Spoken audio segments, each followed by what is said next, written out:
Perform the operations by hand, then use a calculator to check your work. So since we're going to be doing a number of different operations within each one of these problems, I'm going to put my order of operations reminders over here. We're going to do what's inside parentheses or other groupers first. Then we're going to do exponents. Then we'll multiply or divide from left to right.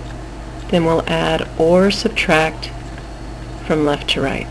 So let's see what we have in this first problem. We have some exponents, we have some subtraction going on. So let's take care of the exponents first.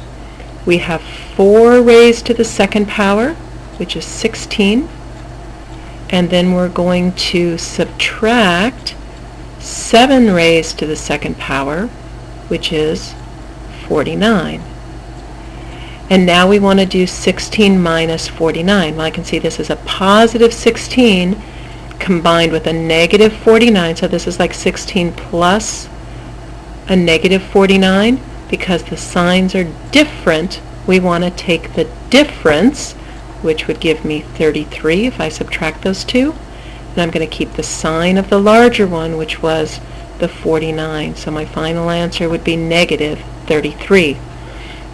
Now this next problem, we bring in an extra negative sign, and we also bring in some parentheses. So let's see what this second problem means.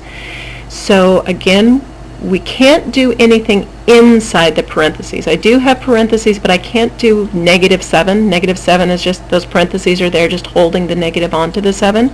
So there's nothing to do inside parentheses, so I'm going to move down to the exponent step. And again, we have 4 squared, 4 to the second power, which gives me 16. We're going to bring down that minus sign, that subtraction sign. Okay. And then we have negative 7 raised to the second power. Now notice that that negative 7 is in parentheses. So that means negative 7 times negative 7, which would equal positive 49. Okay? So remember, this negative here is this negative here. So that's my subtraction. That's saying I'm going to be taking the result of 4 squared, which was 16, and I'm going to be subtracting the result of negative 7 squared, which was 49.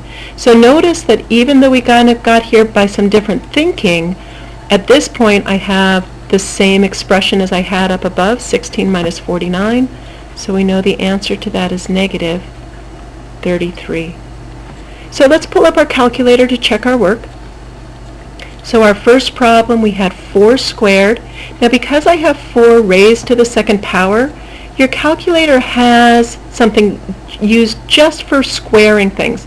Now, we can use this button as well. This is for other exponents, but if you have something that's just being squared, go ahead and just use the squared button here. So 4 squared minus 7 squared, and that's going to equal negative 33, just like we thought. Now with the second problem, we have to be careful of using our parentheses where they're indicated. So we're going to clear this out. So again, we have 4 squared, and we're going to subtract from that, so use the subtraction. And then in parentheses, we have negative 7. We're going to close the parentheses, and we're going to square that value.